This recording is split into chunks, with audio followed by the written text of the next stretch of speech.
गुरु प्यारी साध संगत जी, आज मैं आपके साथ बाबा जी और हजूर जी की एक ऐसी बात शेयर करने वाला हूँ जिसमें कि हम देखेंगे कि बाबा जी और हजूर जी का स्वभाव कैसा है।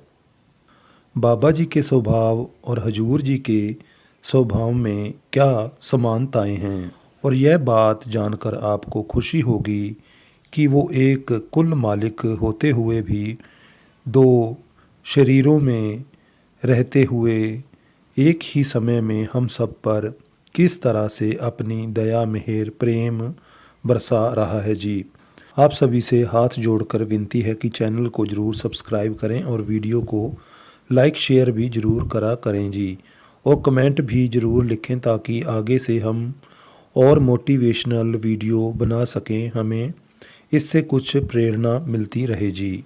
तो संगत जी, जैसे ही बाबा जी ने 2 सितंबर को अनाउंसमेंट की और हजूर जी को अपना आगे का उत्तराधिकारी बना दिया, और इसी के चलते ही आजकल डेरा में 2 गुरगद्दी लगती हैं, एक बाबा जी महाराज की और एक हजूर जी की गद्दी लगती है जी।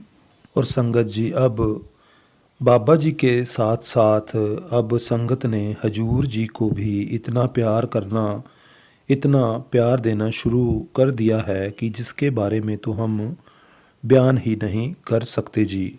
और अब जब अहमदाबाद और जगहों पर भी भंडारे हुए तो बहुतों के मुंह से यह सुनने को मिला कि हजूर जी तो बिल्कुल वैसे ही चमक रहे हैं जैसे कि 1990 में जब बाबा जी गुरगद्दी पर बैठे थे। बिल्कुल उसी तरह ही हजूर जी लग रहे हैं, उसी तरह ही उनको हम देखते हैं और उन्हीं की तरह ही उनका मुख भी चमकता है। और यह बात हमें अपने एक सत्संगी भाई से पता चली जब उसने बताया कि वो भाई साहब तो महाराज जी के समय से उनके सत्संग भी सुनते आ रहे हैं और अब भी वो फिट फाइन लग रहे थे, और उनके मुख से यह बातें सुनकर बड़ा ही मन को अच्छा लगा कि हजूर जी को संगत कैसे अब देखना शुरू कर चुकी है। और इसी प्रकार जब पर्दा खुलता है सत्संग की गद्दी पर, जब बाबा जी आते हैं, तो जब बाबा जी आते हैं और पीछे से जब हजूर जी भी आ जाते हैं, पहुंच आते हैं, जब बाबा जी गद्दी को माथा टेक रहे होते हैं तो हजूर जी बिल्कुल चुपके से आराम से खड़े रहते हैं।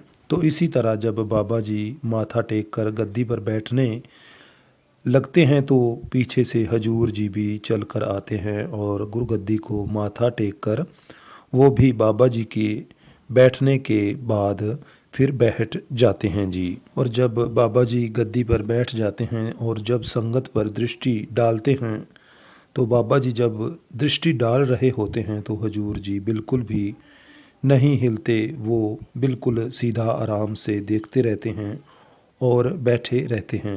और कई बार जब बाबा जी खुद नहीं आते, कोठी से बाहर नहीं आते, तो जब हजूर जी को बाबा जी भेज देते हैं कि आप जाइए और संगत के ऊपर दया दृष्टि डालें, और तब फिर हजूर जी भी उसी तरह ही आते हैं। बाबा जी जैसे कि माथा टेक कर बैठते हैं और हजूर जी भी उसी तरह आकर बैठ जाते हैं और संगत के ऊपर अपनी दया दृष्टि डालते हैं।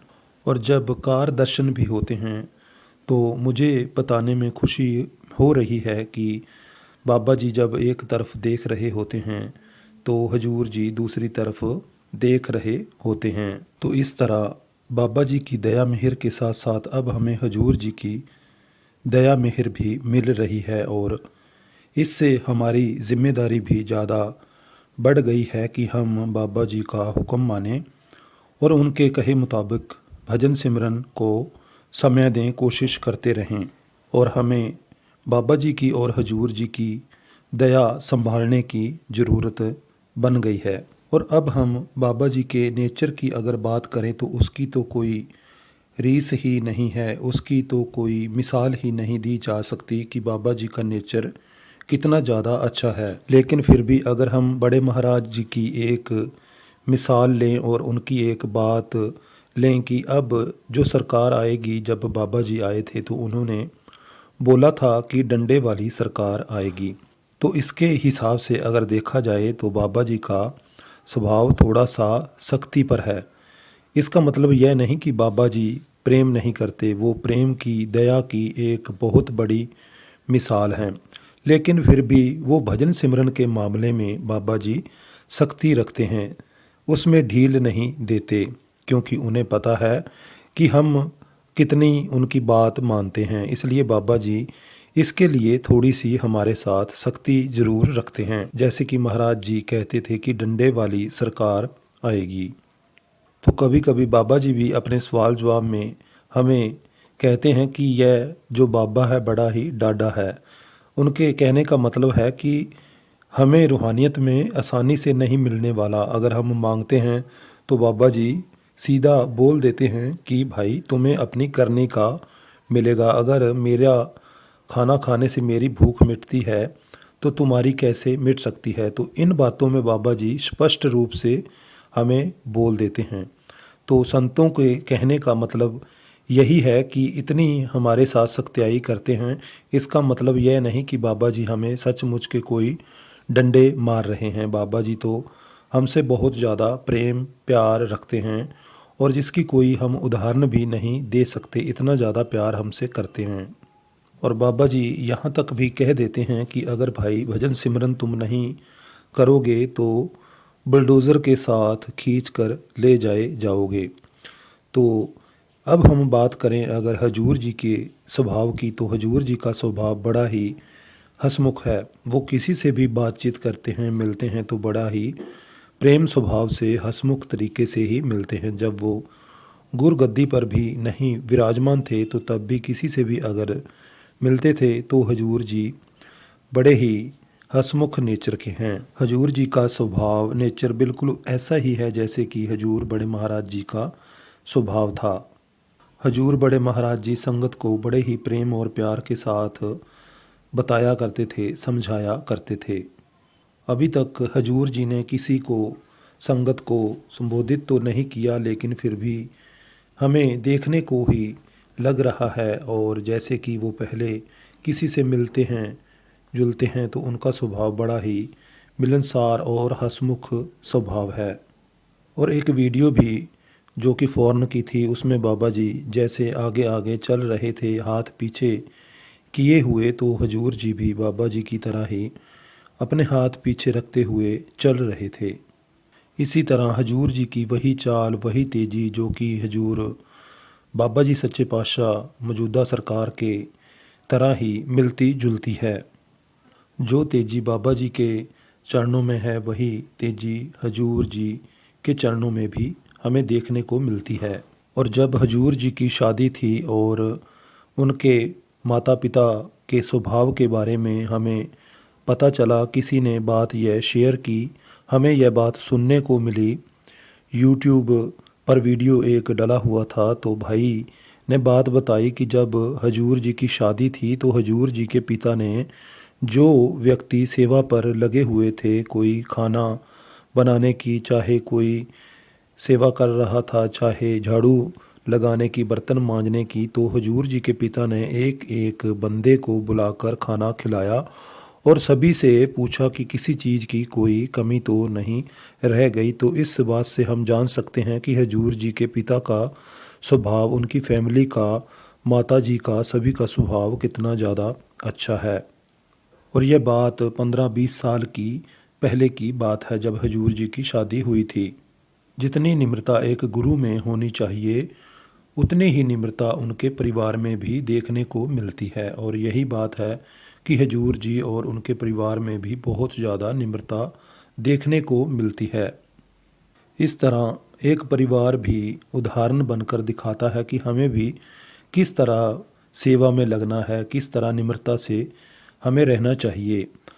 हजूर जी का परिवार तो पहले ही गुरु के चरणों से जुड़ा हुआ था, लेकिन अब तो हजूर जी के गुरगद्दी पर बैठने से और भी ज़्यादा वो गुरुमत्ता से जुड़ चुके हैं जी, और भी ज़्यादा जिम्मेदारी बन गई है। और उनका स्वभाव तो पहले से ही इतना निम्रता वाला है, तो अब तो कहने ही क्या। तो इस तरह हम सबको भी निम्रता धारण करनी चाहिए। और इस तरह हजूर जी ने अगर कोई काम भी करना होता है तो बाबा जी के हुक्म पे ही वो चलते हैं। जो बाबा जी हुक्म करते हैं उसी हुक्म के ऊपर ही चलते हैं। अगर बाबा जी बोलते हैं कि दर्शन देने हैं तो वो दर्शन देने के लिए जाते हैं।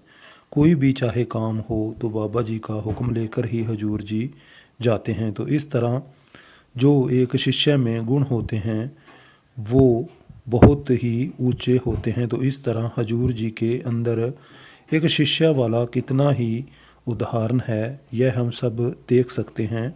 हमने देखा भी है कि हजूर जी किस तरह हुक्म में रहते हैं। इसी प्रेम प्यार की परंपरा को ही गुरु शिष्य की परंपरा कहते हैं। इस तरह हमने देखा है कि जब कहीं भी बाबा जी दर्शन दे रहे होते हैं तो हजूर जी कभी भी उनके बराबर नहीं खड़ते, बिल्कुल पीछे खड़े होते हैं। और यही एक शिष्य की निशानी है कि वो अपने मुर्शद के हमेशा पीछे ही खड़े हुए रहते हैं। और यही एक शिष्य की निशानी है, एक अच्छे शिष्य की, कि वो अपने मुर्शद की बराबरी कभी नहीं करने की कोशिश करते, वो हमेशा पीछे ही खड़े रहते हैं। तो हजूर जी हमेशा एक अच्छे शिष्य की तरह रहते हैं। और संत जब भी इस संसार में आते हैं एक उदाहरण बनकर आते हैं जिनसे कि हमें बहुत कुछ सीखने को मिलता है। यही गुरु शिष्य के प्रेम प्यार की निम्रता होती है। तो हमें भी अपनी ज़िंदगी में सीखने की बहुत ही ज़्यादा ज़रूरत है।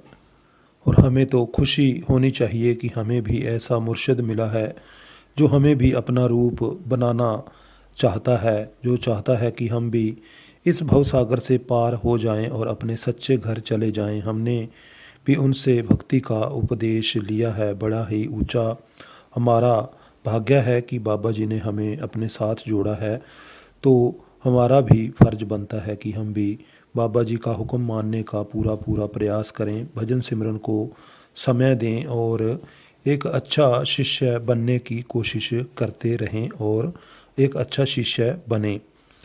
तो साथ संगत जी, आज की इस वीडियो में बस इतना ही। चैनल को ज़रूर सब्सक्राइब करें ताकि आने वाली वीडियोस अपडेट आप देख सकें जी।